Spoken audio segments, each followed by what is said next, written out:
La parole est à Monsieur Charles de la Verpillière. Merci, Monsieur le Président. Monsieur le Premier ministre, depuis plusieurs mois, l'Ukraine fait face à un déploiement massif de l'armée russe dans la région du Donbass.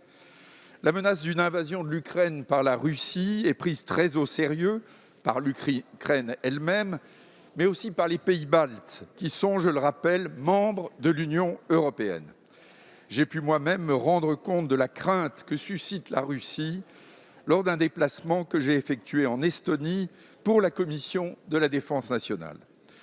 Le risque de conflit armé a justifié une rencontre bilatérale entre la Russie et les États-Unis qui a commencé ce lundi 10 janvier. Monsieur le Premier ministre, il est incroyable, il est inacceptable que ces discussions se déroulent en l'absence de l'Union européenne, dont la présidence est en ce moment assurée par la France, alors que l'Europe est concernée au premier chef par cette crise. Merci. La parole est à Monsieur Jean-Yves Le Drian, ministre de l'Europe et des Affaires étrangères. Oui, monsieur le député Charles de la Verpillière, il a dû vous échapper que tout à l'heure, le président ukrainien, M. Zelensky, venait de demander une réunion en format Normandie au plus haut niveau. Cette initiative, qui n'est pas secondaire, est liée aux initiatives que nous avons prises avec nos amis allemands les jours derniers, cette semaine même, à Kiev et à Moscou, pour permettre que l'on puisse aborder la crise ukrainienne à ce niveau.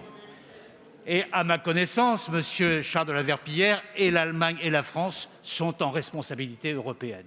Parce que c'est bien dans ce cadre que doit se prolonger le processus de Normandie, qui est plus que jamais d'actualité, avec les paramètres que vous connaissez, c'est-à-dire la nécessité de préserver l'intégrité de l'Ukraine, la nécessité de mettre en garde la Russie sur les conséquences massives qu'entraînerait une initiative d'agression contre l'Ukraine, et aussi d'engager le processus en fonction des accords de Minsk. C'est ce qui va se passer. Et vous faites une confusion, excusez-moi de vous le dire amicalement, entre ce qui se passe à Genève et le format Normandie. Parce qu'à Genève, c'est ouvert, et tant mieux, un dialogue stratégique entre la Russie et les États-Unis d'Amérique. Sur quel sujet? Sur la réactualisation du traité START, qui est un traité d'équilibre stratégique qui a été repoussé pour 5 ans et qui nécessite une réactualisation. Et pour la préparation de cet entretien, nous avons eu la consultation nécessaire auprès des autorités américaines avant que ne commence cette rencontre de Genève. Merci, Monsieur le ministre. Monsieur le député. Monsieur le ministre, en fait, vous m'avez parfaitement compris. Vous m'avez parfaitement compris et votre réponse est un aveu d'échec et un constat d'impuissance de la diplomatie française.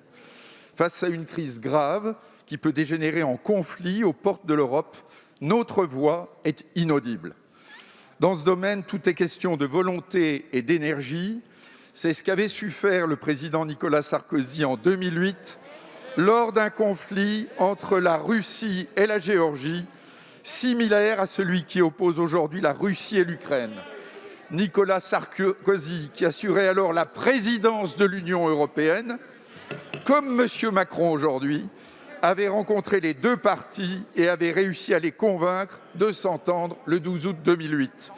Nous mesurons tous, hélas, la perte d'influence de la France alors qu'elle exerce la présidence de l'Union européenne.